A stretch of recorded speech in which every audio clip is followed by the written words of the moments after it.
it's Sophie from Most Magical Guides here. So as we all know, this week Disney made a huge announcement that FastPass is no more, and instead Disney Genie, Genie Plus and Lightning Lanes will be replacing this system. So I'm here today to talk about what this means for upcoming trips, and is this going to actually benefit your trip? Is it going to ruin your trip?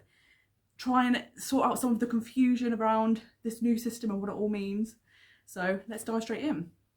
So basically, Disney Genie will be an app that's actually included as part of My Disney Experience. So you won't need to download anything else if you've already got My Disney Experience. And what it will let you do is you can select what type of rides you like, if you like thrill rides, or if there's a particular ride, like I want to go on Splash Mountain, Space Mountain, and Buzz Lightyear's Space Ranger Spin. Or I want to do this show, I want to dine at this restaurant. You put it all into Disney Genie, and it will give you a kind of itinerary for the day. So it will help you work out what would be the best time. This has a lower queue right now, that would be a good place to go. So in theory, it's there to maximise your day, because it's going to help you avoid massive queues and get the best out of your day so you can see more of the parks. The other part of this is now called Genie Plus, and Genie Plus is basically a paid for FastPass system. So it's $15 per day per ticket, and that's for up to 40 attractions at Disney World. Basically, you can book one reservation at a time. Once you've entered the queue for that, you can then select your next one straight away. So that's the best way to do it. That will optimize your passes throughout the day. There's a lot of controversy about this because obviously FastPass was around for a long time. It was free for everyone to use. You got 3 FastPasses a day. You could book them either 60 or 30 days before your trip, so you already had a rough itinerary before you went. Whereas now you won't be able to kind of plan ahead so much. It will be on the day, more spontaneous, what's available. I'm not such a big fan of winging it and see what happens on the day, but it is very similar to the Max Pass that was at Disneyland, and a lot of people do really like that system, and I've never used it, so I feel like I'm hesitant at the moment, but having never used it, I can't really judge it. But I do know that people really like the Max Pass, so hopefully that's a good sign for Disney World. The thing that's a bit confusing is the FastPass lanes are now called Lightning Lanes. So if you buy the $15 a day Genie Plus, you get to go into the Lightning Lane to get and skip the queue kind of thing. There are some attractions that aren't included, so the big ticket attractions, and we've heard that it's probably stuff like Seven Dwarfs Mine Train, Rise of the Resistance, rides like this. They will be an extra fee, so they will be individually priced, so you can select up to 2 a day and you pay individually for those rides. So that means more money on top, which obviously is quite controversial because we're now having to pay for FastPasses in 2 different ways. So either the Genie Plus, which is up to 40 rides, or individual rides that aren't included in Genie Plus. One of the big confusions is the fact that Disney haven't really given distinctive names to these 3 things. So you've got Genie, Genie Plus and Lightning Lanes Pass, I'm assuming. We haven't really got a name for this. I think they could have done a better job of giving separate names. I think it is going to get very confusing when people are talking about Genie, Genie Plus, Lightning Lanes, but the Lightning Lanes are part of Genie Plus, but not for those rides, and I think that is going to get very confusing for people. I don't know if it's deliberately done that way so that people, when they're purchasing stuff, they're not realising that they're purchasing stuff. So if you think, oh, I've bought the Genie Plus, I've paid my $15, oh, I can get a Lightning Lane for Rise of the Resistance, you might not necessarily realise that's an additional fee. So I don't know if that's an intentional thing or if it's just bad planning, but this has been planned for years. I mean, Disney Genie was announced years ago at D23. So I'm not totally sure why they haven't given it very distinctive names. Maybe this will advance and change in the future.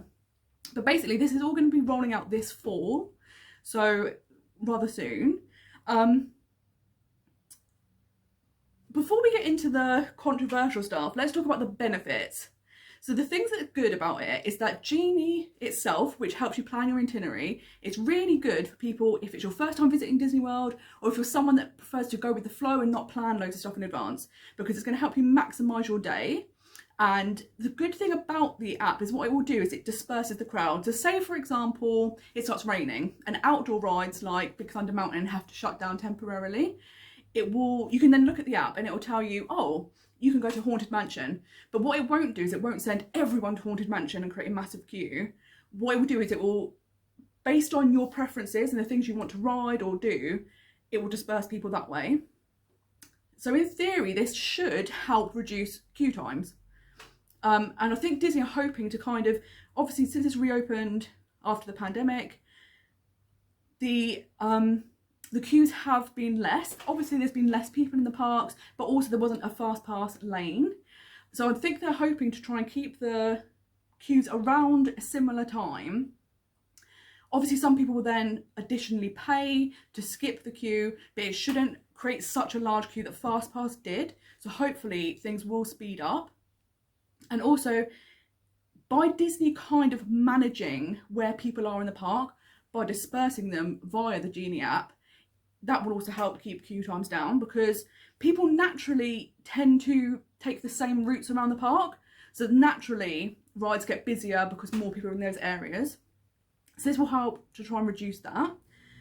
The other good thing that I think is good about this is if you buy the Lightning Lane pass, for something like Rise of the Resistance or Slinky Dog, it's guaranteed you will get on that ride. And I know at the moment there's lots of problems people are finding with trying to get the virtual queue for the boarding pass for Rise of the Resistance. So this will ensure that you'll actually be able to ride it. You don't have to worry, like, I'm going to go all the way to Disney and I'm not going to be able to do that. You will be able to do that, but there is a fee to do that. So it's like swings and roundabouts. Like if you're a die-hard fan of a franchise or a particular ride, and a big part of your trip is wanting to go on that ride, with this you will be able to guarantee that is going to happen. So I do think that is a benefit, especially like someone like myself, if you're coming from the UK and maybe you can't get over to the US so often, and you think, I definitely want to go on all of these new rides, particularly like in the coming year, we've got Remy's Ratatouille Adventure, Tron, all of these I imagine are going to be Lightning Lane passes. So you're going to have to pay additional on top of Genie Plus for them, I would imagine. But you'll be able to go on them for sure if you pay. But the thing I do think is good is it is optional. So everyone's obviously already paid a fee to enter the parks. You do not have to pay extra for these if you do not want to. Standby lines are still going to be around. The virtual queue system for Rise of the Resistance is still going to be around. It just might mean that those queues are standard times, longer times, because they're not the Lightning Lane. And the Lightning Lane just helps you get to the front of the queue. So yeah, I think that is a good benefit, because I know a lot of people are worried about, is this automatically going to add hundreds of dollars onto the top of my trip? And it doesn't have to. It depends on the way you would like to visit Disney. So I do think that is a good benefit. And I do think the other thing that's good is it is flexible. So you will not have to purchase them for the entirety of your trip. If you're visiting for a week, 2 weeks, 3 weeks, you don't have to pay for the entire length of your stay. You can just select days. So you might go to, say you have 3 days at Magic Kingdom planned during your trip. You might go the first day, see what the standby lines are like. On your second day, you might think, actually, let's get the Genie Plus pass, and then we can get to the front of the queues and we'll get loads done today. And then maybe on your last day, you might think, do you know what, I really want to go on Seven Dwarfs Mine Train, we'll pay for the Lightning Lane pass. So I'd like that it is flexible, that it isn't, you've got to pay, like park hopper tickets, for example. You have to have park hopper tickets for your entire ticket length. You can't have it just for a day or two. But with this, you will have more flexibility. So I think that is a good plus. Now, we'll come to the downsides. Obviously, the massive downside is you're now going to have to be paying for something that's always been free. And I know that obviously a lot of other theme parks do this. It's not uncommon now, it's very common. But I think Disney has always been a company where you pay a premium to visit Disney World, but the experience you get and what is included is massive, and you really feel like you're getting money's worth. Whereas now, with FastPass being removed and also a lot of the benefits of staying at a Disney resort having been removed, but the price is staying the same, it feels like you're getting a lot less value for your money now. And I do think that is a massive disadvantage. I know a lot of people are really upset about this, and I've seen a lot of people have started to cancel their trips or cancel their bookings at staying at a Disney resort to stay at a Universal resort or in Orlando, because why pay the extra money? Disney have said that if you're staying at a Disney resort, you are going to be able to order Lightning Lane passes at 7 AM, whereas people staying off-site will have to wait until the parks open. So essentially you get to pay them earlier. I don't know if that's such a benefit, if I'm honest. Like, the one good thing is that the Lightning Lane passes will definitely be limited. So say loads of people at the resorts all get Lightning Lane passes for Rise of the Resistance. It might mean there's less available or none available for people staying off-site. So in some ways that is a benefit, but is it worth paying the extra to stay at a Disney resort? I don't know. It depends on how many they're limited to. Obviously the massive downside is that it can get very costly quickly, especially for families. Like my next trip's a solo trip, so it wouldn't be so bad for me because it would just be paying for one person. And like I say, you've got the flexibility. My next trip is actually 3 weeks long. There's no way on earth I would pay for 3 weeks of Genie Plus or Lightning Lane because it would just be so expensive. But I might do maybe one day in each park, Genie Plus, just that you can kind of get that experience of getting to the front of the queue.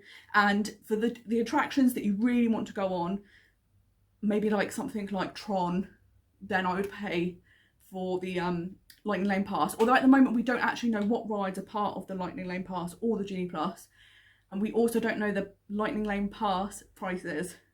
And this is where it gets confusing. Like I said, I think they should have given them more distinctive names because they're all kind of similar. So it can get very confusing when you're talking about it. The one thing that I don't like about Genie Plus is the fact that if you buy Genie Plus because you think, I really want to go on Haunted Mansion and Splash Mountain, for example, and when you book your passes, there is a chance that those passes may have already sold out for that ride for that day. So you may not actually get to ride the ride that you're primarily buying that for.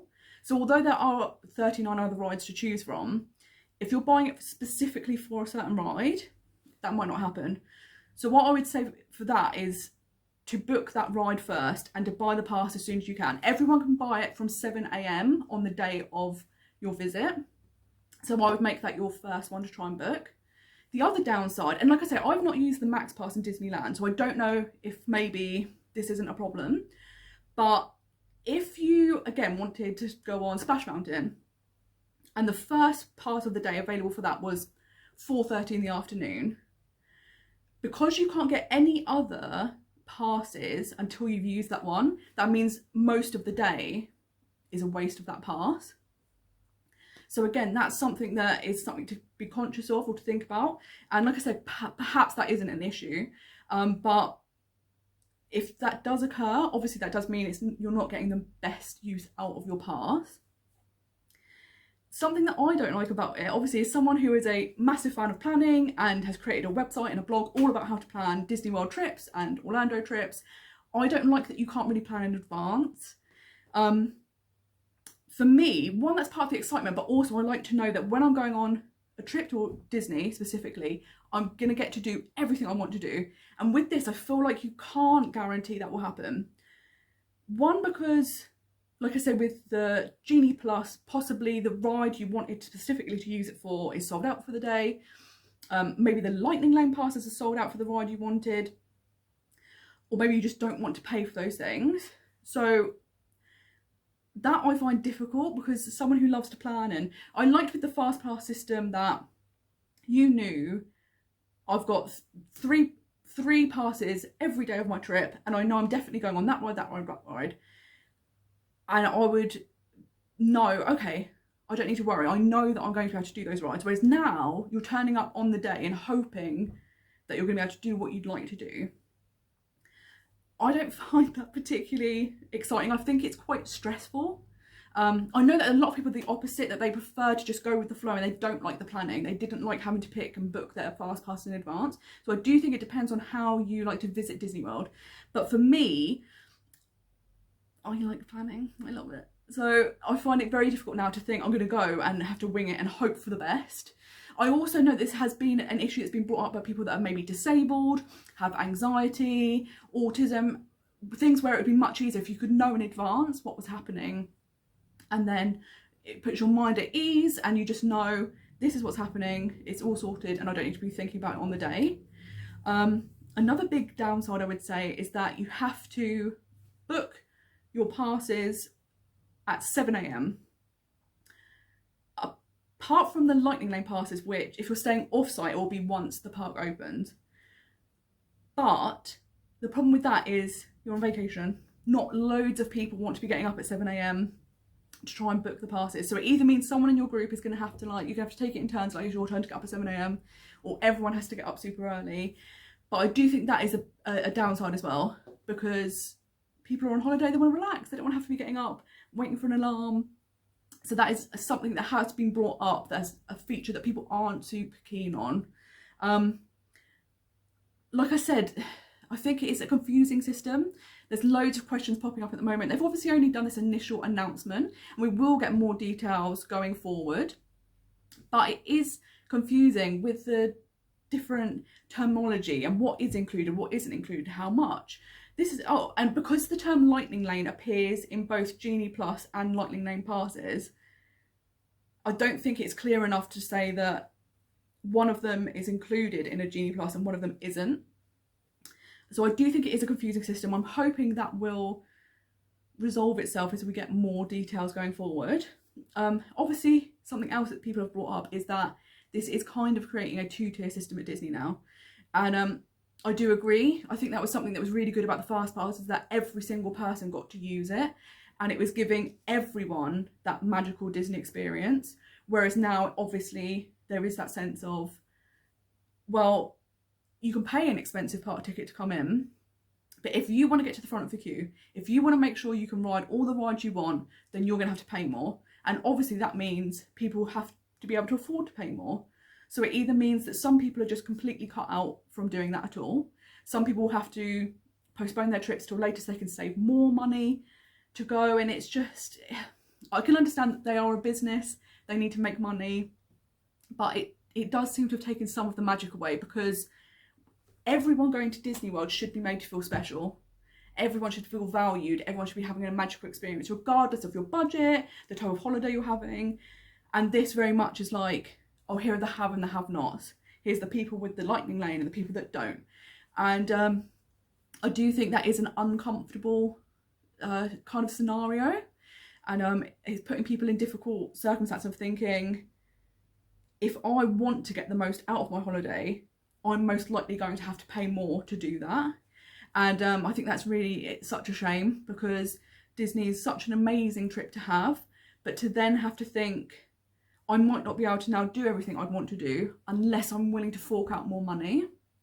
I do think that has taken a lot of the magic away. The other thing that's interesting is what will happen with DAS Pass. So there's a disability access pass, I think that's the right term, but the disability access system, something like that. But basically it's for people that have any sort of disability, so that they don't have to wait in the queue if it's something they're unable to do. So what will happen is they would be able to go to the cast member, they would say that they have a DAS pass, and then they would be given a time to come back. So say the queue was 50 minutes, they'd come back in 50 minutes time. And that meant that in that time, you could go and rest somewhere, you could get drinks, you could shop, whatever you wanted to do that's more comfortable for you to do.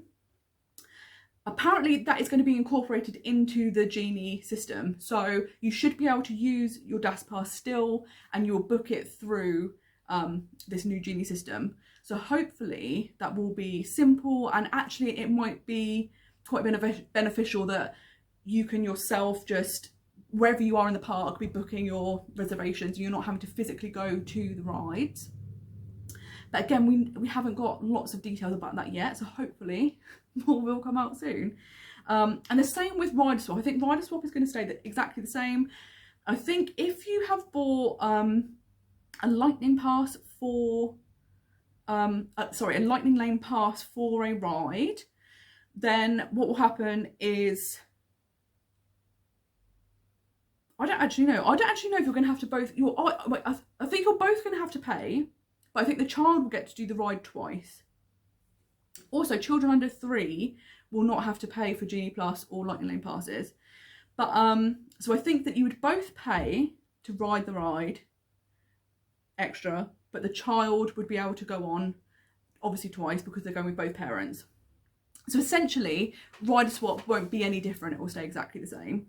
And like I said, for resort guests, it's not really any benefit to this. I do feel like if you're staying at a Disney resort, they should incorporate something, whether it be you get one Lightning Lane pass, or you get Genie Plus, because, you know, Genie Plus is only $15 a day.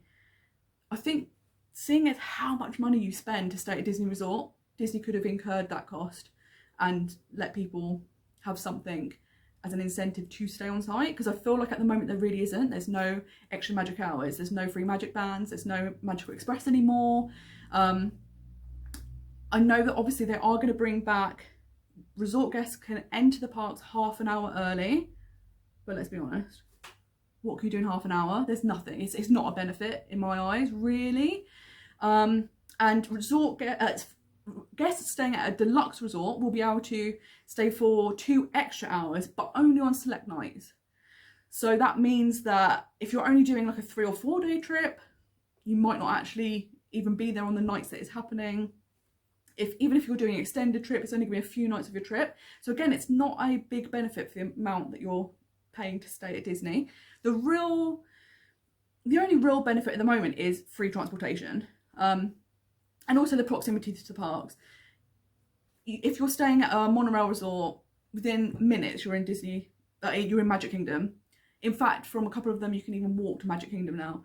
So that is the main benefit. But I think the problem is, and it's the same with the getting rid of the FastPass, is the fact that the prices haven't come down. Nothing's changed there. You're paying exact same price, except you're getting significantly less for your money than you used to. So I do think Disney do need to bring back incentives to stay at their resorts, because I can't really see any point to at the moment. Particularly when, if you stay in Lake Buena Vista, for example, which is literally just outside the grounds of Disney World, the prices are so much cheaper. There really is no real reason to be staying.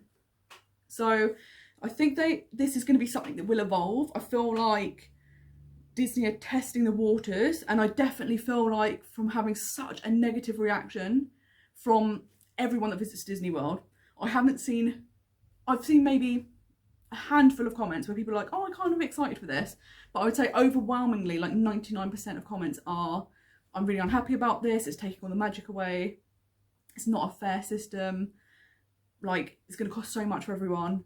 So I do think that over time this will evolve, and I feel like Disney will probably give some benefit at some point for guests staying on site. Same with annual pass holders. At the moment, there's no benefit. You're not getting any you're not getting Genie Plus or Lightning Lane passes included in your in your annual pass. I don't know if in the future they'll add an add-on where if you pay an extra $400 a year, you get like unlimited Genie Plus. I don't know if that will happen, but presently there's nothing for annual pass holders. So again, that's another big disadvantage for people. So I think overall it's an interesting time. I don't think I've ever seen Disney announce something and it have such a negative reaction.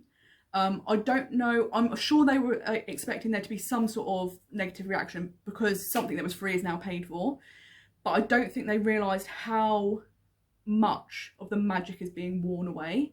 And I think the fact that so many things have been taken away in such a short space of time, it's really damaging people's perception or experience of Disney World. Obviously, like I say, Disney lost so much money during the pandemic, and I get that they need to get that money back. I don't know if this will be the solution, As I say, people have already started cancelling their vacations, people have already started cancelling their Disney resorts and moving to different hotels in Orlando. A lot of people are moving to Universal resorts, which totally makes sense because Universal, they're far more affordable. If you stay at the Premier hotels there, you get the Express Pass for Universal included, which if you're like full occupancy room, because you're a group or a family, it actually works out really good value. So there's much more benefits to staying on site at Universal than there is at Disney now. So I don't think it was super wise of them to give their competitor an edge. I think that's kind of a silly, foolish thing to do. And also, like, I'm a Disney shareholder. Early this week, the shares rose for the first time in a long time because they'd announced their quarterly profits or earnings, and it'd been better than they'd expected, so the shares went up. 2 days later they announced this and they've gone through the bottom of the floor. So in the long run, maybe this will be an income source that will help Disney recover. In the immediate term, I think it's going to cause a lot of losses because so many people are going to move to different places, different resorts, different locations maybe, and they're not going to come to Disney World. I also think it will stop people coming as frequently. If you live nearby, I think you'll probably still come the same regularity because say you couldn't get on Rise of the Resistance, then you could come in a few months and do it again. If you're someone that can only visit once a year, every 3 years, every 5 years, or it's a once in a lifetime trip, there's no incentive for you to then rush back because you're like, okay, I had a great time, but it cost way more than I was expecting. And I had to pay. There was no other option because otherwise I wasn't going to be able to do the things I wanted to do. So I don't think it's great kind of customer service, or I just think it's going to give people a bad lasting impression. I do think it is one of those things that once it's in place and up and running, I think people's opinions will change a bit. Because like I say, if Genie Plus is very similar to Max Pass in Disneyland, that's really, really, really loved. So I feel like that could actually be something that would be beneficial. And I think where it's $15 a day, it is affordable. Because if you look at something like Universal Express Pass, that starts at $80 a day. And the price fluctuates, and I've seen it over $300 a day, which is crazy. But so $15 a day is much more affordable. Again, the flexibility of not having to use it every day of your trip is a big benefit, because if you were paying $15 a day for each person every day of your trip, that would be very expensive. But with this, you could maybe do just one day. It's only an extra $15 on your trip. So I do think that's good. But the big thing with Disney, as always, is if this is something you're not happy about, then vote with your wallet. Disney do listen. So we've seen recently with Ohana, for example, when they first announced they were reopening, they had a completely different menu. And people were like, but where are the noodles? The famous noodles. You can't have Ohana without the noodles. What are you doing? And because so many people were upset, Disney went, okay, we're going to put the noodles back on. So Disney do listen to people when they're upset. And I think the benefit people have with this system is you can literally vote with your wallet, in the sense that if you go, I refuse to pay that, and nowhere near as many people do it as they expected, they will have to either adjust the prices or maybe give free passes for people that stay in resorts, or there will be something they will have to do because they're realizing it's just not working. So this is a big thing that we kind of do have the power. If we're not happy, we can say, like, this is not good, we're not happy about this, we don't like it, we're not going to pay for it, I already pay enough to visit, I'm not paying any more. So yeah, I suppose it remains to be seen. I'm hoping, like I say, that it's one of these things that once it's actually up and running and there's more details, it isn't actually as bad. I think the fact that we're going to have to now pay for something that was free is always going to be rubbish. That's never going to be something that's fun. I do think at least $15 isn't as bad. I was expecting them to kind of be like, it's going to be like $80 like Universal. So I do think that is more affordable if you're not travelling in a family and you don't do it over lots of days of your trip. But the one thing that will be interesting to see is the prices for the Lightning Lane passes. So Disneyland Paris recently introduced the Premier Access Pass, and I actually did a blog post just 2 weeks ago talking about, is that a trial run for what will be coming to Disney World? And in that blog post I also talked about the Universal Express Pass and which system will Disney pick. Turns out Disney picked both. They were like, why have one when you can have both? Just charge for both of them. So but the way it works at Disneyland Paris is the rides cost between €8 to €15 each to skip the queue.